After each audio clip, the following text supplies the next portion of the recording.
इस जगह की एक पास्ट स्टोरी है और वो स्टोरी बहुत दिलचस्प आपको लगेगी।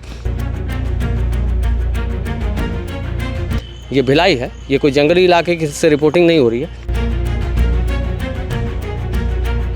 एजुकेशन के भविष्य को भी एक प्रकार से अंधकारमय वातावरण तक ला कर पहुँचा दिया गया।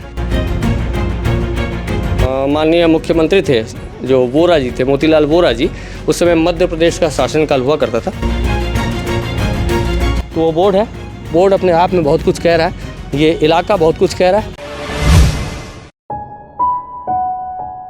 इंडो तिब्बत बॉर्डर पुलिस के एक चेक पॉइंट को आप देख पा रहे हैं और मैं आपको ऐसा लग रहा हो कि मैं किसी बॉर्डर से आप लोग को रिपोर्टिंग कर रहा हूँ, लेकिन ये भिलाई है और भिलाई में भी इस तरह की एक चेक पोस्ट आपको दिखा रहे हैं और इसकी पूरी स्टोरी, पूरी समरी आपको आगे की वीडियो और बातों में समझ में आ जाएगी।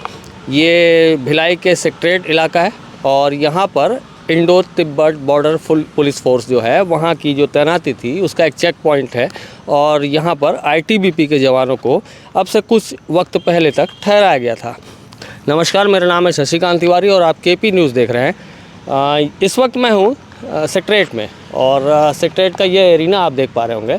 इस एरिना के बारे में आपको मैं बताऊँगा, उसकी जो पास्ट स्टोरी है वो बताऊँगा, लेकिन अभी वर्तमान में यहाँ कुछ समय पहले तक जो आईटीबीपी फोर्स थी, हमारे सशस्त्र सैन्य बल है आईटीबीपी, उसकी एक फ़ोर्स का एक डिप्लॉयमेंट था।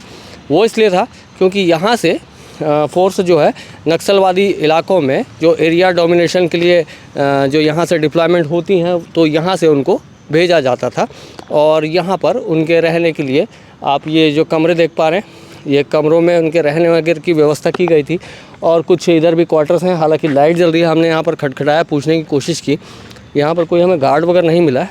ये एक प्रकार का बियावान इलाका सा बन चुका है और ये जो बैरक्स आप देख पा रहे हैं, यहाँ जवान रहते थे और पूरी जगह पे घास उग चुकी है।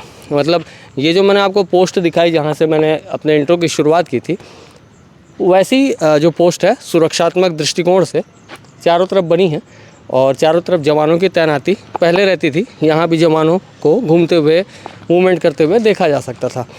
इस जगह की एक पास्ट स्टोरी है और वो स्टोरी बहुत दिलचस्प आपको लगेगी।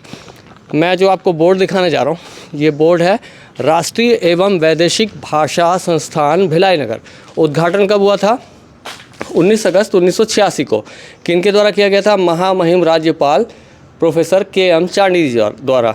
अध्यक्षता उस समय जो माननीय मुख्यमंत्री थे जो वोरा जी थे, मोतीलाल वोरा जी, उस समय मध्य प्रदेश का शासनकाल हुआ करता था, उस समय यह उद्घाटित किया गया था। तारीख एक बार फिर से बता दूं, 19 अगस्त 1986। और ये जगह किस नाम से बनाई गई थी? राष्ट्रीय एवं वैदेशिक भाषा संस्थान। अब आप समझ पा रहे होंगे, मतलब राष्ट्रीय भाषा हिंदी, वैदेशिक भाषा मतलब विदेशी भाषा। उस वक्त हम लोगों की उम्र काफ़ी छोटी हुआ करती थी और इस एरिना के सामने से हम जब सड़क से गुजरते थे तो एक बाहर बहुत अच्छा सा बोर्ड लगा होता था और अंदर में हम देखते थे कि बच्चों को या लोगों को पढ़ाया जाता है और कई प्रकार की भाषाएं यहाँ पर सिखाई जाती थी। मतलब आप सोचिए कि इस जगह के ग्रेस को किस तरह से ख़त्म किया गया, ये अपने आप में किस तरह से एक अच्छी जगह से किस तरह से आज ये बियावान और जंगल जैसा इलाका बन चुका है। ये भिलाई है, ये कोई जंगली इलाके की से रिपोर्टिंग नहीं हो रही है और एक मंदिर है यहाँ पर और यहाँ पर लाइट जल रही है और यहाँ भी भगवान को बैठाया गया है। लेकिन यहाँ हम इतने देर से हैं तो कोई हमें यहाँ पर चौकीदार वगैरह भी नहीं है जो हमें पूछे कि भैया आपको क्या जानकारी चाहिए। तो ये स्थितियाँ यहाँ पर, ये बैरक्स इस तरह यहाँ अभी बनाए गए थे जवानों के रहने के लिए और इस तरह एक निगरानी के लिए जो चेक पोस्ट होती है वो कॉर्नर पे बनाई गई है। वहाँ भी जवान तैनात रहते थे क्योंकि वो हमारे पैरामिलिट्री फोर्स के जवान हैं, तो उनको इस बेस की सुरक्षा करना बहुत ज़रूरी रहता है और इसलिए यहाँ पर सिक्योरिटी रीजंस के कारण यहाँ काफ़ी सिक्योर वातावरण रहता था। तो मैं आपको ये बताना चाह रहा था कि जो स्टोरी है वो पुरानी बहुत दिलचस्प और बहुत बेहतरीन स्टोरी है। जब मेरी उम्र में काफ़ी कम हुआ करती थी, छोटे से हुआ करते थे, हम स्कूल में पढ़ते थे, उस वक्त हमें हमारे पिताजी या जो हमारे रिश्तेदार हैं, बड़े बुजुर्ग हैं, वो बताते थे कि यहाँ पर जो विदेशी भाषाएं हैं वो सिखाई जाती हैं और हमने कोशिश की थी कई बार अंदर आने की, लेकिन आ नहीं पा रहे थे, कैसे भी आ नहीं पा रहे थे। लेकिन ये जानकारी तो थी कि यहाँ पर विदेशी भाषाएं काफ़ी बड़ी मात्रा में, अच्छे पैमाने पे अच्छे अध्यापक भी हैं, ये भी जानकारी में थी। लेकिन आप सोचिए कि समय और वक्त परिस्थिति के साथ में तस्वीरों को बदलना चाहिए था, तस्वीरें और अच्छी होनी चाहिए थी और इसमें प्रखर स्वरूप दिखना चाहिए था इस इलाके में, इस क्षेत्र में। लेकिन वो समय जैसे जैसे जाता गया ये जगह उजाड़ सी होती गई और आज इतनी उजाड़ सी हो चुकी है कि कमरों में पूरा अंधेरा है। उन कमरों में हम आपको विजुअल भी दिखाने की कोशिश करेंगे तो आपको साफ कुछ भी तस्वीर दिखेगी नहीं। कमरों में अंधेरा है और उसी तरह से एजुकेशन के भविष्य को भी एक प्रकार से अंधकारमय वातावरण तक ला कर पहुँचा दिया गया। अब इसके पीछे जिम्मेदारी कौन है, किसकी जिम्मेदारी है, वो तय करना आप लोगों का काम है। आप समझिएगा, इन चीज़ों को हम रिपोर्ट करें, इस घटनाक्रम को बता रहे हैं, इस इतिहास को बता रहे हैं, वर्तमान में क्या हुआ था वो भी बता रहे हैं। इस जगह की मौका की आज की तस्वीरें हम आपको पहुंचा रहे हैं कि ये जगह किन हालातों में बदतर हो चुकी है।